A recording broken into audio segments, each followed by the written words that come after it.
안녕하세요. 오늘 저희가 함께 살펴볼 자료는 바로 임신기 근로시간 단축 제도에 관한 내용입니다. 임신 중인 근로자시라면 꼭 알아두셔야 할 중요한 내용이죠. 특히 최근에 좀 바뀐 부분들이 있더라고요. 그래서 오늘 어떤 점들이 달라졌고 이게 또 실제로는 뭘 의미하는지 그 핵심만 쏙쏙 뽑아서 알려드릴게요. 가장 먼저 눈에 띄는 변화는요. 그 근로시간 단축을 쓸 수 있는 기간. 이게 임신 후반기에 더 늘어났다는 거죠. 원래는 임신 12주 이내랑 36주 이후였잖아요. 근데 이게 32주 이후로 그렇게 앞당겨졌더라고요. 초기 12주 이내는 뭐 그대로고요. 네, 맞습니다. 아무래도 임신 후반기로 갈수록 위험도가 좀 높아지니까요. 그 시기를 고려해서 보호 기간을 좀 더 당긴 거죠.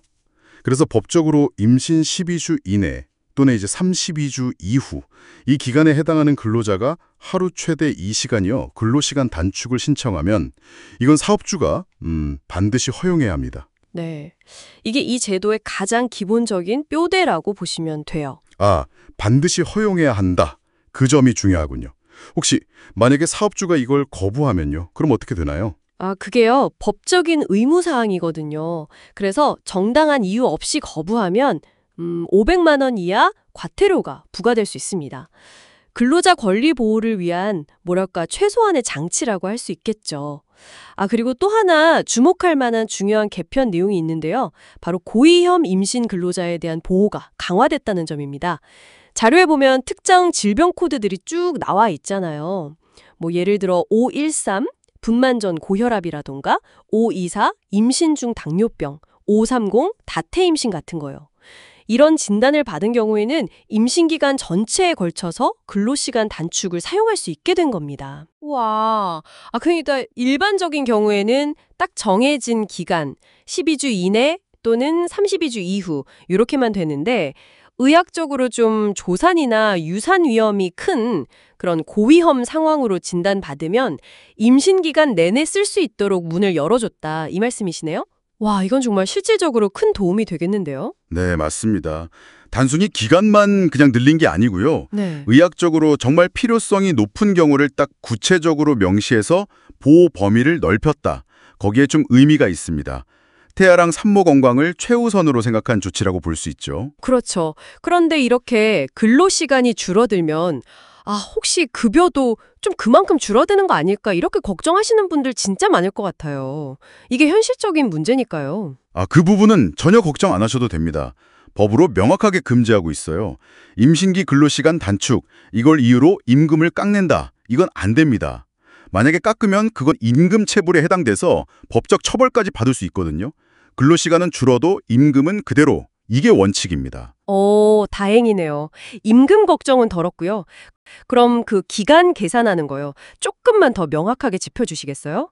12주 이내면 언제까지이고 32주 이후는 정확히 언제부터인 건지. 네, 임신 후 12주 이내라는 건요. 보통 이제 출산 예정일이나 임신 확인서 같은 걸 기준으로 임신 사실을 안 날부터 세어서 총 84일이 되는 날까지. 그때까지를 말하고요. 그리고 임신 후 32주 이후는 임신하고 218일째 되는 날 있죠. 그날부터 출산하기 바로 전날까지. 그 기간을 의미합니다. 아하, 그렇군요. 그리고 연차 유급휴가 계산 방식도 바뀌었다고요? 예전에는 단축된 시간만큼 좀 불리하게 작용할 수도 있었던 건가요? 네, 맞아요. 이전에는 약간 해석의 여지가 좀 있었는데요. 이제는 개편된 지침에 따라서 임신기 근로시간 단축으로 줄어든 시간이 있잖아요. 그 시간도 다 근무한 걸로 봅니다. 그래서 연차 유급휴가를 계산할 때 불이익이 없도록 한 거죠.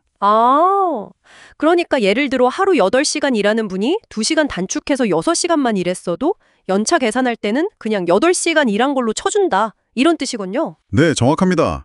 근로자 입장에서는 훨씬 유리해진 거죠. 네.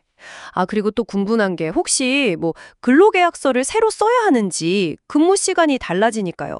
이런 질문도 있을 수 있겠네요. 법적으로는 근로시간 단축한다고 해서 근로조건을 서면으로 다시 꼭 명시해야 할 의무가 사용자에게 있는 건 아닙니다. 하지만 아무래도 근무 시간이나 시작, 종료 시각 이런 게 바뀌니까요. 나중에 혹시 모를 분쟁을 예방하거나 좀 명확하게 하려면 노사 간에 자율적으로 합의해서 변경된 내용을 서면으로 남겨주는 게 좋겠죠. 권장될 수는 있습니다. 아, 맞다. 그리고 마지막으로 이 제도를 잘 활용하는 사업주 분들께는 또 혜택이 있다고 자료에 나와 있네요. 네네, 그것도 중요한 부분이죠. 임신기 근로시간 단축을 이렇게 허용한 사업주에게는요, 정부에서 워라밸 일자리 장려금이라고 해서 지원금을 줍니다. 근로자 보호하는 동시에 사업주 부담도 좀 덜어줘서 제도가 잘 자리 잡도록 돕는 그런 정책이죠. 자, 오늘 내용 쭉 들어보니까 정리가 되네요. 임신한 근로자라면 법적으로 보장된 기간, 즉 임신 초기 12주 이내와 후기 32주 이후, 그리고 만약 고위험 임신이라면 임신 기간 전체에 걸쳐서 하루 최대 2시간까지 근로시간 단축을 신청할 권리가 있다는 거. 그리고 제일 중요한 거, 이때 임금은 깎이지 않고 연차 개선에서도 불이익이 없다. 이 점 꼭 기억하셔야겠어요. 사업주 입장에서는 이걸 의무적으로 허용해야 하고 또 정부 지원금 혜택도 받을 수 있다는 정도요. 네. 결국 이 제도는 그냥 법조항 하나가 있다 이런 차원을 넘어서요. 임신한 근로자가 건강하게 계속 일하면서 출산 준비도 잘하고 또 경력 단절 없이 일과 가정을 함께 가져갈 수 있도록 지원하는 그런 어떤 사회적인 시스템의 일부다. 이렇게 이해하시면 좋을 것 같습니다. 맞아요. 오늘 저희가 이렇게 법적인 장치들을 살펴봤는데요. 이걸 보면서 좀 이런 생각도 해볼 수 있을 것 같아요. 단순히 법이나 제도가 있으니까 지킨다 이걸 넘어서서요. 실제 우리 일터에서는 임신한 동료를 어떻게 좀 더 자연스럽게 배려하고 지지할 수 있을까?